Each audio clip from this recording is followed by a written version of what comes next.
I don't know if I've said this in the past, but well, actually, no, I probably have. I'm a fan of Weaponized Nerd Rage, and one of my favorite types of videos he did in the past was called "What Can Marvel Learn From?" and then picking a character: Triss Marigold, Yennefer of Vengerberg. There are a couple of characters from Halo, like Cortana, and someone from the expanded universe of Halo. I can't remember what his name was. He was a journalist, ironically. But well, actually, not ironic. It's just kind of funny because the Halo universe actually made a journalist who's relatable. Because usually journalists are just portrayed as like scumbags or people just looking to make a quick buck or something like that. My point is, though, yeah, these are characters that I think, yeah, Marvel, DC, people in the comic book industry and the entertainment industry could learn from when making new characters or when going forward more with characters they already have. And this gave me the idea of doing a video for something that I'm actually surprised Weaponized Nerd Rage never covered because, as I understand, he's a huge Legacy of Kain fan. And I kind of thought, yeah, there's so much people in the entertainment industry and writers in general could learn from the Legacy of Kain series. At least if they're doing video games or comics. The movie part I really don't care about, but I would say, yeah, this was something I wanted to do called "What Can We Learn from Raziel and Kain?" And for the record, there are lots of things in the Legacy of Kain series to learn from and just to look at for inspiration or just to marvel at. Like, the dialogue is almost can somewhat be compared to Shakespeare in some regards, or at least I think it can. You have stuff like the Elder God, who's like a Lovecraftian monster. You have Mobius, who's like a chess master. There's time travel, the Will of Fate, and then the Soul Reaver, which is like the Stormbringer of the series. And in many regards, I think the Elric of Mel de Benet series really influenced the Legacy of Kain series in more ways than I actually can that I'll probably ever know. But I mainly want to focus this one on the two main characters of the series, Raziel and Kain.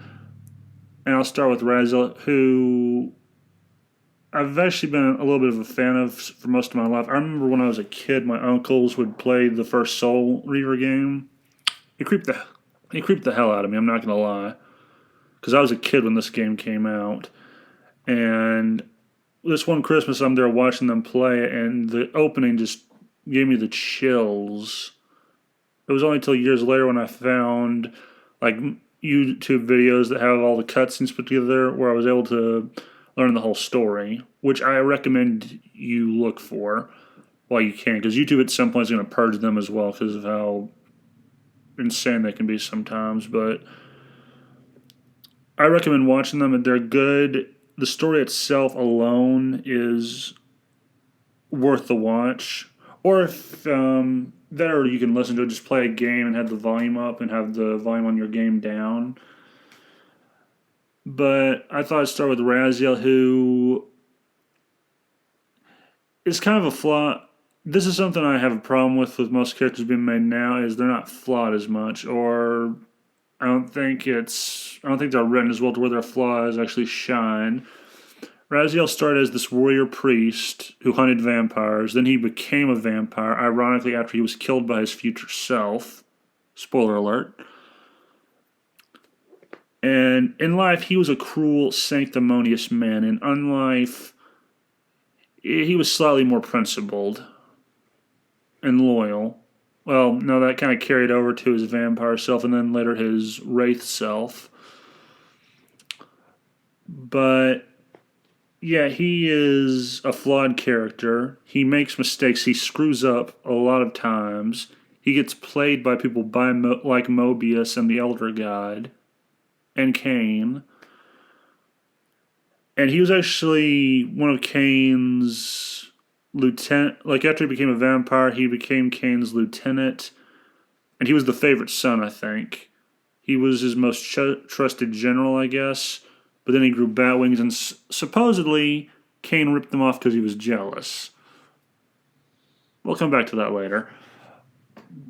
And thrown into the abyss to burn, and I think he found out a century or 1,000 years had passed since then. After, like, when he finally reached the bottom of the abyss and he became a wraith, he went on his mission for revenge after that, after the Elder God puts him on that path, and is the first person to manipulate him at that point. And over the course of the series, you see Raziel change and evolve and grow as a person and making decisions based on the evidence available to him, which is something I think most people should do. Don't make a rash decision based on emotion. Base it on evidence and what you have, which is a good lesson, I think, to tell people these days who have evidently lost their minds and just jump at the first word someone says and go purely on emotion. And he ultimately makes a sacrifice, and his end kind of reminds me of what happens to Elric in the books from a little I know. I'm not going to spoil that part for either Elric or the series. I want you to actually watch the video. But on the other side of that, you have Kain, who, like Raziel, is trying to fight his fate when he discovers what it is. Kain was born a noble, but it was kind of directionless when he was alive. I don't think he knew what to do with himself. And then he was murdered. The necromancer Mortanius offers him a chance at revenge, but later on he finds out Mortanius was involved in his murder. And he has to kill the balanced guardians of the Pillars of Nosgoth. And after this, and he's kind of a heroic anti-hero figure. He's basically the Elric of the Legacy of Kain series, in my opinion. And again, there are lots of similarities between the Elric series and the Legacy of Kain series. The only difference is the Elric books are a lot more expansive. I think there's more to that. The Legacy of Kain games only had 5 main games. And yeah, he struggled after Blood Omen, the first game. He becomes this vampire king. He creates a parasitic empire of vampires. Eventually, he raises Raziel and his seraphim, or the warrior priests that he served with, who become his generals. And then, yeah, you know what happens to Raziel. But here's the thing that I forgot to mention. Remember how I said Kain is always trying to fight fate? Well, he's fighting fate anyway. Raziel factored into that. Sorry to spoil that. I will spoil that, because when you look at that scene in the Soul Reaver game, there's almost this pained expression of anguish on, or you can interpret it that way, I guess. At first it just seems like this was done out of jealousy and spite, but then you are left to wonder, did Kain really do it for those reasons? And it later turns out, no, he did this because Raziel was a part of his plan, and that's all I want to say on that. But Raziel's flaw is he is self-righteous and sometimes blinded by indignation. Kain's flaw is he will do whatever it takes to get what he wants. And what he wants is to create a different fate. And by that I mean, in Blood Omen, he could have saved the world, but he damned it. The only reason he did that was because it would come at the cost of his life and basically the extinction of his species, the vampires. By damning the world, he saves the vampire race, but kind of creates a messed up future down the line. This is later proved to be avoidable through the use of time travel, and Raziel, who becomes a being who has actual free will. He's not bound by the will of fate. And through this, Kain is able to create a free agent. And through Raziel's sacrifice, he is given hope. Or not sacrifice, but what Raziel does provides Kain with a measure of hope. And that's how the 5th game ends, with just Kain having some hope for the future. We never got another game because, well, it seems like the companies were constantly screwing the developers over. Or they didn't believe in it or whatever. And the main takeaway I have through these two is you have 2 flawed characters that you can root for who have very human motivations. Well, I say human. You would probably interpret that differently, given that one's a vampire, one is a former vampire turned wraith-ish.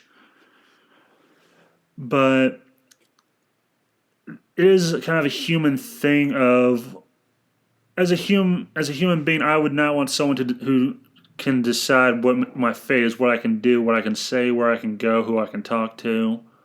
I would find that insufferable. And if I was in Kain's position, I would also find it insufferable that my fate was, well, what his fate was. Same with Raziel. He learned what would happen to him later down the line through the series following Soul Reaver 1.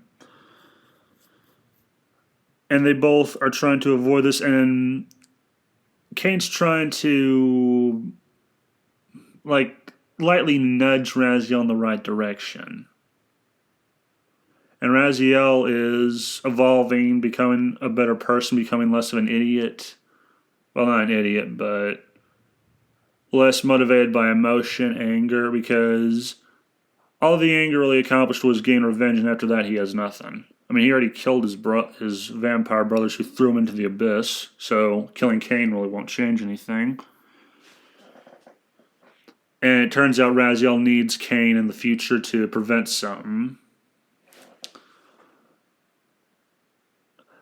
And also, I would just say that, actually, no, that's all I can really say, is these are two very human characters. Like, imagine if you've ever had someone into your life that was always telling you what you can do, what you can say, trying to micromanage your life. That's kind of like what fate probably felt like to Kain, only 10 times worse.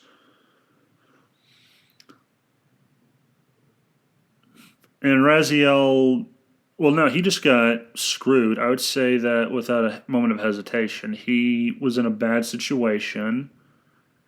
Kain needed him for something. Unfortunately, it required Raziel to suffer.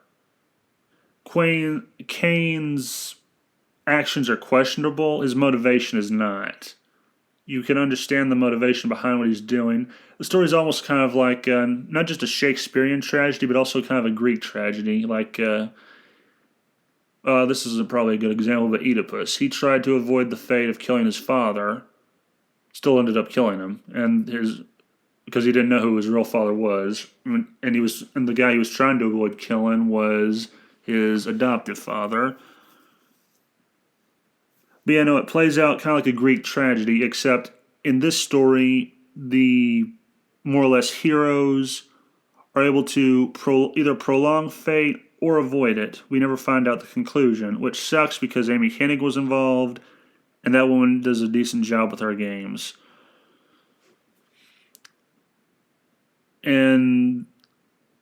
But yeah, that's kind of all I really have to take away with that. My main point is just these are very human characters. You can root for them. You don't always have to like what they do or how they do it. Oh, one more thing I'll say about Raziel, though, before I go on this, is while he does kind of evolve as a character, he does find himself being, I don't know if I mentioned this already, but he does end up being the pawn of others. I don't remember if I mentioned that in the video. This is all one recording. I just wanted to put that out there in case I forgot, but yeah, that's all I really got. Those are my thoughts. As you know, let me know yours. And I'll be posting links to videos on these two characters and maybe some links to some of the videos online about the series, which, again, I recommend watching or listening to just because of how good they are. But yeah, let me know your thoughts and enjoy your day. Be like Kain and realize that the game is rigged.